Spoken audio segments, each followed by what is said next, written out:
When we pray for one another, it shows that you are all united. ஒருவருக்காக ஒருவர் நாம் ஜெபிக்கும் பொழுது நம்ம எல்லாரும் ஒன்றாக இணைந்திருக்கிறோம், இணைக்கப்பட்டிருக்கிறோம் என்பதை இது வெளிக்காட்டுகிறது. In fact, I want you to go to James chapter 5 verse 16. It's very important. If you are sick, you better do this. Pray for one another that you may be healed. அதுவும் யாக்கோபு 5ஆம் அதிகாரம் 16வது வசனத்திலே நாம் பார்க்கிறோம், நீங்கள் வியாதிப்பட்டிருப்பீர்களானால் நீங்கள் சுகமடையும்படிக்கு ஒருவருக்காக ஒருவர் ஜெபியுங்கள். See, I somehow don't understand whether you have understood this. Pray one for another that you may be healed. இதை நீங்கள் புரிந்து கொண்டீர்களா இல்லையா என்று எனக்கு இன்னும் விளங்கவில்லை. ஆனால் ஒரு காரியம் இங்கே வசனத்தில் சொல்லப்பட்டிருக்கிறது, நீங்கள் சொஸ்தமடையும்படிக்கு ஒருவருக்காக ஒருவர் ஜெபியுங்கள். Pray one for another. ஒருவருக்காக ஒருவர் ஜெபியுங்கள். And before that, he puts a statement which I didn't talk much. Now I am going to talk now. Confess your faults one to another. அதற்கு மத்தியிலே அவர் ஒரு வாக்கியத்தை சொல்லுகிறார். அதை குறித்து நான் பேசினதில்லை, இப்பொழுது நான் பேச போகிறேன். உங்கள் குற்றங்களை ஒருவருக்கு ஒருவர் அறிக்கையிடுங்கள். Confess your faults one to another and then pray one for another and then you will be healed.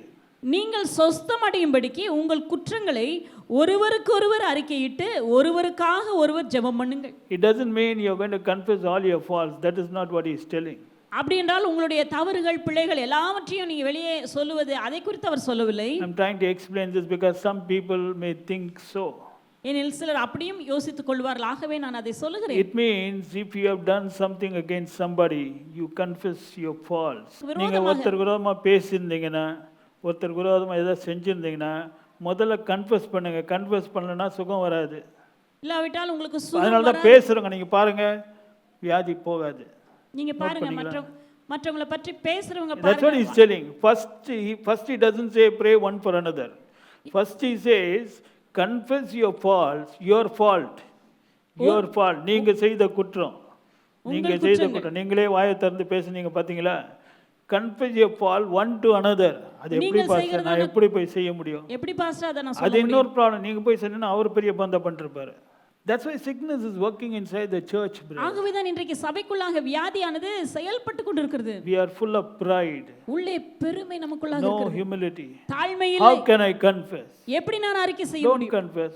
Nobody told you to confess. Don't confess. Don't pray one for another. அறிக்கையும் பண்ணாதீங்க, ஒருவருக்காக ஒருவர் ஜெபிக்கவும் ஜெபிக்காதீங்க. Try your own methods.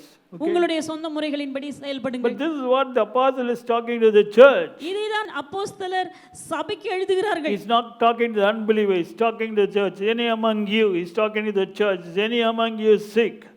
இதை அவர் வெளியே இருக்கிறவர்களுக்கு பேசவில்லை, சபைக்குள்ளாக அவர் பேசுகிறார். உங்களில் ஒருவர் வியாதிப்பட்டால் why should you go and confess? It's better you don't open your mouth and speak. எதுக்காக நாம போய் ஒருவரிடத்தில் ஒருவர் அறிக்கை செய்ய வேண்டும்? வாயை திறந்து பேசாம இருந்துட்டா அதுவே நல்லது இல்லையா? If you just control yourself and not speak because it was your habit which was inside the blood, at least stop it today. மற்றவங்களை பற்றி பேசுவது உங்களுடைய ரத்தத்திலேயே ஊறி போனதான ஒரு தன்மையாகவே இருந்தாலும் இன்றையிலிருந்தாவது அதை நாம் நிறுத்தி விடுவோம். Stop it. நிறுத்திடுங்க. Because otherwise then you have to confess. That is not good for you, no? இல்லாவிட்டால் அதுக்காக நீங்க போய் அறிக்கை செய்ய வேண்டியிருக்கும். நல்லா இருக்காது. You may forget, but there the computer there doesn't forget. நீங்க மறந்துறலாம், ஆனா மேல இருக்கு பாருங்க அந்த கம்ப்யூட்டர் எதுவுமே. That computer is always, everything is there. எல்லாமே அந்த கம்ப்யூட்டர்ல எல்லாம் பதிவாய் இருக்கிறது. So why should you talk? Why should you do something against your co-brother? And then why should it be written in the computer? And then you may forget, but that doesn't forget. And then that sickness will continue to be there. Then why all this problem, brother? நீங்க ஒருவேளை சக விசுவாசியோ சக சகோதரனையோ குறித்து நீங்கள் விரோதமாக பேசிட்டு நீங்க மறந்துடலாம், அதை பற்றி அறிக்கை செய்யாம கூட விட்டுறலாம். ஆனா மேல மறந்துடலாம். ஆனா மேல கம்ப்யூட்டர் மறக்க மாட்டேங்குது. நான் சொல்ற பாயிண்ட் புரியுதா புரியலையா? பேசாம இருக்க வேண்டியதானே? அது பேசி உங்களுக்கு என்ன லாபம் வருது? Tell me, what did you gain by speaking? நீங்க மற்றவங்கள பற்றி பேசுகிறதுனால உங்களுக்கு ஏதாவது பிரயோஜனம் லாபம் இருக்குறதா? How good it would have been if you prayed one for another. That also will be in the computer. அதற்கு பதிலாக நீங்கள் அவர்களுக்காக ஜெபித்திருப்பீர்களானால் அது எவ்வளவு நலமா இருக்கும். அது மேலே இருக்கிற அந்த கம்ப்யூட்டர்ல பதிவா இருக்குமே. Actually, when you hear about the faults of others, you should first of all look at yourself.